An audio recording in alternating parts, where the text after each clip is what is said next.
네, 안녕하세요, 여러분. 나도견입니다.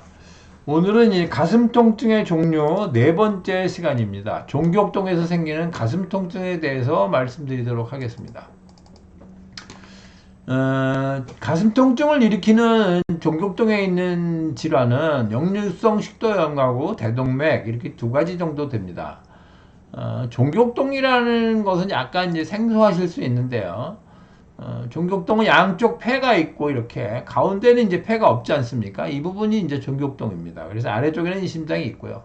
심장을 제외한 나머지 부분에 있는 것들이 뭐 식도, 그 다음에 대동맥, 그리고 기관, 큰 기관, 기관지 이런 것들이 이제 거기 있는 것들입니다. 그래서 이제 두 가지 역류성 식도염과 대동맥 박리 이것에 대해서 이제 말씀드리도록 하겠습니다. 먼저 이제 역류성 식도염인데요. 위에 위산과 소화효소가 식도로 역류를 해서 식도에 염증이 생기는 질환이다 이런 거죠. 위산은 굉장히 강력한 거라서 위는 위 스스로 자기를 보호해요. 그래서 이제 그 소화효소나 위산으로부터 상해를 받지 않게 보호를 하는데 식도에는 그게 없어요. 그래서 위산과 소화효소가 식도로 올라오면 식도는 염증이 생기게 됩니다. 그런 거죠. 원인은 이제 위 분문부의 괄약근이 약해져서 잘 안 잠긴다. 이게 뭐냐면 위는 식도에서 이제 위로 내려오고 이제 십이지장으로 내려가지 않습니까? 그래서 여기 아래 위에 잠기는 괄약근이 있어요. 그래서 들어올 땐 들어오고 잠겨야 되는데 이게 약해서 잘 안 잠기는 거죠. 그래서 위가 이제 수축하고 막 이렇게 소화작용을 할 때 위로 이제 밀려 올라가는 거죠. 그래서 이제 여기 있는 것이 소화효소나 위산이 올라가니까 이제 식도에 염증을 일으키게 된다 이런 거죠. 식사 후에 바로 눕는 건 이제 물리적으로 역류를 가중시키기 때문에 별로 좋지 않다. 이렇게 말씀드리겠고요. 역류성 식도염의 증상은 가슴 쓰림, 가슴 답답함, 속 쓰림, 신트림, 목에 이물감, 목 쓰림, 목소리 변화, 가슴 통증 이런 게 있는데요. 이 중에서 가슴 답답함과 가슴 통증은 해부 생리학적으로 설명이 잘 안 돼요. 식도에 염증이 있다고 답답할 일은 없는 거거든요. 그러니까 이런 두 가슴 통증과 가슴의 답답함은 한의학적으로 기의 흐름이 나빠서 생기는 증상이에요. 그러니까 환자가 뭐 양방 환자가 한방 환자가 있는 게 아니니까 환자들이 보이는 역류성 식도염 환자들이 보이는 증상은 이렇게 다양한데 그 중에서 가슴 통증과 가슴이 답답함은 특징적으로 한의학적 증상이다. 기의 흐름이 나빠서 생기는 증상이다. 이렇게 말씀을 드리겠습니다. 진단은 이제 내시경 검사를 해서 진단하고 치료는 이제 위산 분비 억제제를 써서 치료를 합니다.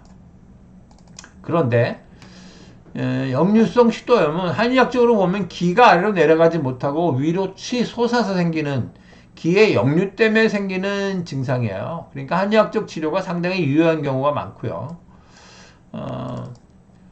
그럼 치료는 어떻게 하는 게 가장 효과적이 나한테 가장 좋은 선택은 뭐냐? 그러면 우선 접근이 쉬우니까 양방적으로 치료를 하세요. 치료를 해보고 치료가 잘 되지 않으면 한의학적 치료를 하는 것도 좋은 선택이 됩니다. 그런데 그 중에서 역류성 식도염을 진단을 받았는데 자기가 가슴 통증과 가슴 답답함의 증상이 주로 있거나 그 증상이 많다면 그건 한의학적 원인이 훨씬 커요. 그러니까 한의학적 치료를 우선적으로 하시는 것이 더 좋을 수 있다.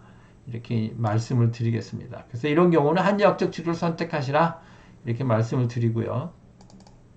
다음은 이제 대동맥 박리입니다. 대동맥 박리는 심장에서 나온 혈관이 대동맥인데 대동맥이 이제 위로 올라갔다가 돌아서 밑으로 내려가고 이제 복부 대동맥이 내려가요. 그래서 상행 대동맥, 대동맥공, 그 다음에 하행 대동맥, 그 다음에 복부 대동맥 이렇게 이어지는 거죠. 그리고 대동맥은 이제 워낙 압력이 세기 때문에 내막, 중막, 외막 이렇게 두껍게 되어 있어요. 근데 내막에서 미세하게 이제 찢어져 뭔가 파열이 생겨. 그럼 거기에 압력이 미치니까 혈액이 그걸 밀고 들어가면서 쪼개는 거죠. 그래서 내막과 중막 사이가 길게 찢어지게 되는 겁니다. 원인은 그럼 내막에 그런 문제가 왜 생기냐 하는 것은 밝혀지지 않았어요. 따지자면 이제 한의학적으로 설명할 수밖에 없는데 아무튼 원인이 밝혀지지 않았고 고혈압 환자가 80%더라 이런 거죠.